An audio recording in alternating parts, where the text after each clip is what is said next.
morning everyone. I am Rashmi Kaushik from the Department of English and Humanities, JCRC College, Jaipur. This is our language lab, and before moving to any particular topic, first I would like to introduce you with our syllabus. So these are the syllabus: the phonetics, extempore, group discussion, dialogue writing, listening comprehension, and two topics comes under course view, that is antonyms, synonyms and affixes. Now this syllabus is divided into three course outcomes, which is as follows. The first course outcome, phonetics, will be covered, through which you will be able to develop better speaking skills.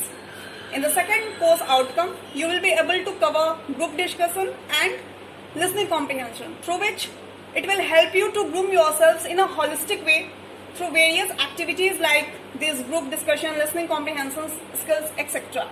And the last course outcome is extempore and dialogue writing, through which you will be able to write any particular topic in any life situation as well.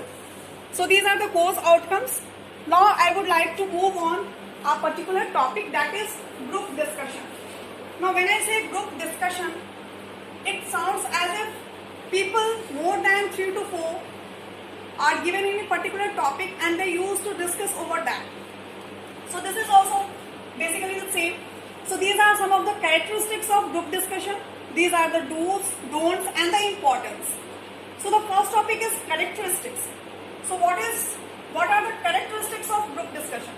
The very first characteristics is it consists of 8 members and 30 to 45 minutes are allotted to them with a single topic on which they used to discuss, they used to put forward their points and they discuss.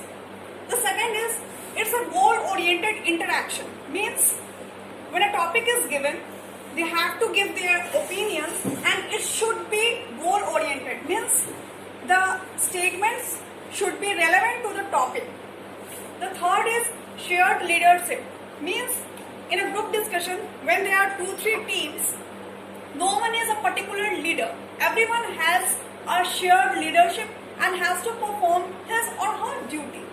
The fourth is use of effective communication techniques, which means that while attending a group discussion, you are not allowed to nod or fumble or any aggressive gestures or something like that.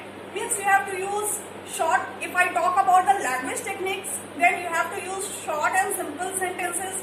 If I talk about the body language, then you don't have to nod or something like that. And the last one is cooperative and friendly atmosphere.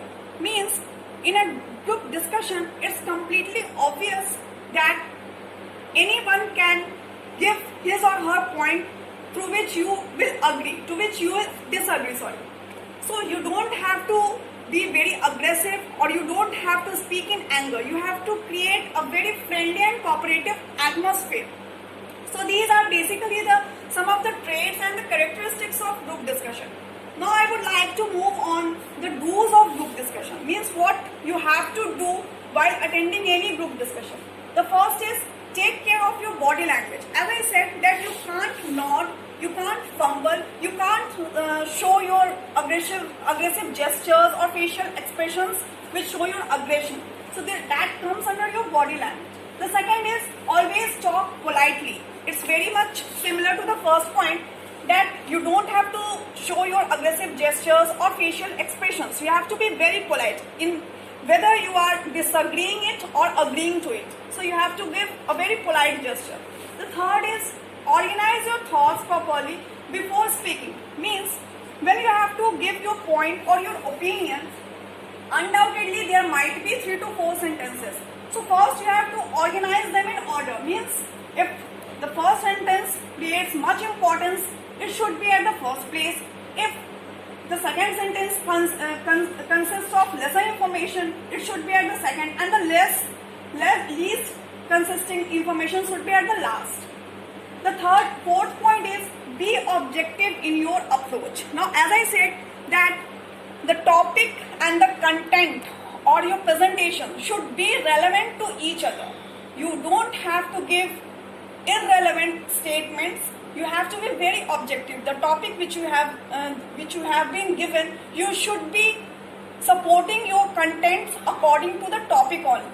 And the last one is be assertive but not dominating. As from beginning I am saying that you don't have to use aggressive gestures or anger, or your facial expressions should not be aggressive. So here it's the same. Means if you are agreeing to something, if you are confirmed to something, you have to be assertive in your way, but you don't have to be dominating that yes, you are only right and the opinion of the other participants or the candidates are completely wrong. So these are some of the do's. Now I will come to the don'ts of GD. Means what you don't have to do while attending any group discussion. First is don't lose your temper in any situation, as I said. Second is don't speak too loudly, because speaking too loudly sometimes may go wrong. The third is don't use too many aggressive gestures, be it in any situation, any condition.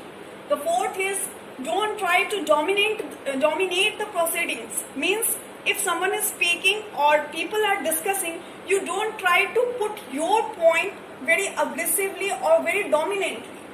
And the last one is don't interrupt the speaker. Means if someone is speaking, let him or her finish his topic or presentation, then you can let her support your content or you can put your points.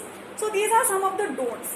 Now the question arises that being a BTech student, why it's important for you to go for GD, to learn about GD, the do's and the don'ts and the characteristics of GD. Because it's important, because when a company approaches you for the recruitment, they used to see these very topics, these very points in you, that whether you are able to work properly as a team member, whether you have the good communication skills, or whether you have the creativity, innovation styles, etc.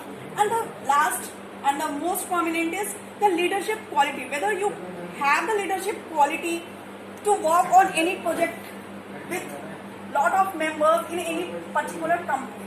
So I hope that this topic is much clear to you. So that's all for today. Thank you so much.